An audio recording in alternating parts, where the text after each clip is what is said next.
So let me begin this video with a small story. So there is this monk who is trying to cross a river. So while crossing the river, the monk sees a scorpion which is drowning.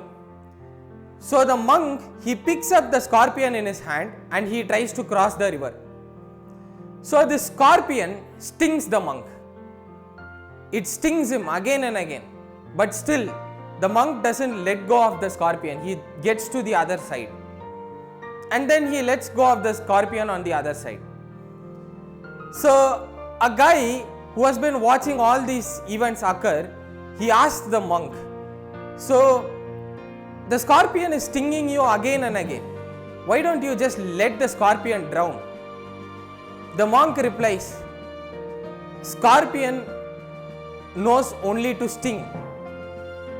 Its intellectual capacity is only that much. But me, on the other hand, I am a human being. I can think what is good and what is bad.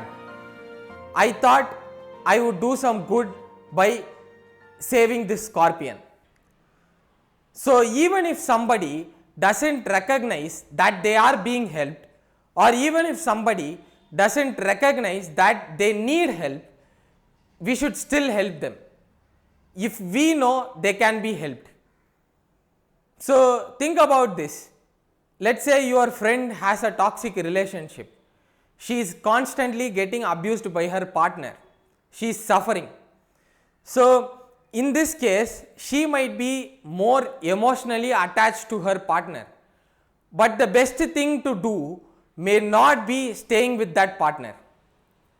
So in this case, are you going to let your friend get abused, or are you going to help them? You should do the fair thing, not the emotional thing. So when I talk about extinctionism, some people ask me, what about the consent? What about the consent of sentient beings? You know, some sentient beings, they don't want to go extinct. What about that? So let me give you an analogy. Let's say there is a fur farm where they are abusing ferrets and skinning them alive. Let's say you are a rescuer, right? You are going into this fur farm to rescue those ferrets. So when you get into this fur farm, some of the ferrets, they will try to run away from you. They'll try to bite you. They'll be afraid of you. So will you still rescue the ferrets, or will you say that, okay, these ferrets don't consent to be rescued, so I'll just go home? It makes no sense. You obviously will rescue those ferrets. You will forcefully rescue them because it is for the greater good. It is for their benefit.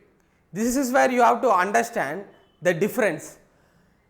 There is a difference between violating someone's consent for our benefit and violating someone's consent for their benefit.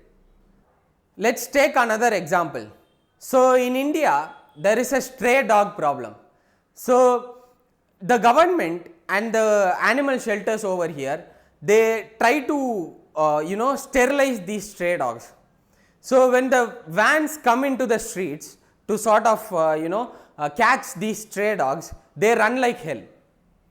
If you let them, they want to keep reproducing. They want to continue their lineage. That's what nature programmed them to do.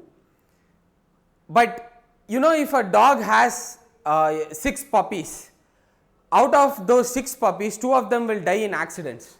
2 of them will die from some disease.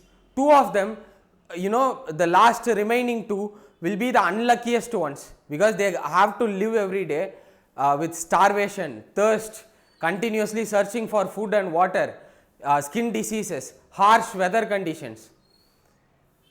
But these dogs, they don't know that. They don't know that if they breed, this sort of suffering is going to happen. They cannot anticipate the future.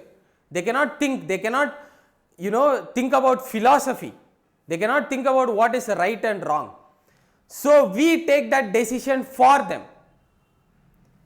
That is the second thing. intellectual capacity. So a baby might not consent to having a bath, but still I am going to force that baby to bath. That doesn't mean I am doing child abuse, because I know what's best for the baby doesn't know. I have more intellectual capacity than the baby. You might think that I am some sort of boasting or something, saying that extinctionists are intelligent, but yes, that is the case. If I listen to, say, let's say I am going to an animal rescue, and I am listening to the consent of the animal is afraid of me, I'll just leave it alone, then I am a dumb shit. What is the use of having a brain? Oh, hang in there, brother. Does it hurt when I do this? It ain't no day at the dump. If he dies, I don't know what I'll do. You drag me outside and eat me. Only out of respect. Guys, you want to be quiet? I can't hear while you're talking. Sorry, Doc. John! Uh-oh. Oh. He said he was suffering from severe abdominal cramps. He said? You know I wouldn't be working on this rat unless it was an emergency. So what about humans then? So I've been watching this documentary on Animal Planet. So this documentary is about chimpanzees. So it's obviously mating time, and these male chimpanzees, they bring food to the female chimpanzees. So one male chimpanzee brings a small fish, one chimpanzee brings a fruit, one chimpanzee hunts down another monkey, and they give all this food to the female chimpanzees. These female chimpanzees, they mate with whichever male chimpanzee gives them the biggest food. So when I was watching this documentary, I just thought about it. I have seen this somewhere. Wait a second. I have seen this somewhere. Where have I seen it? I have seen my friends do it. Right? So instead of that fish and that fruit and that dead monkey, we just give heart-shaped chocolates. That's it. Only that has changed. Behavior is the same as that chimpanzee. So we humans are no different from animals. We might be living in an air-conditioned room, we might be wearing a dress, but behavior-wise, we are still animals.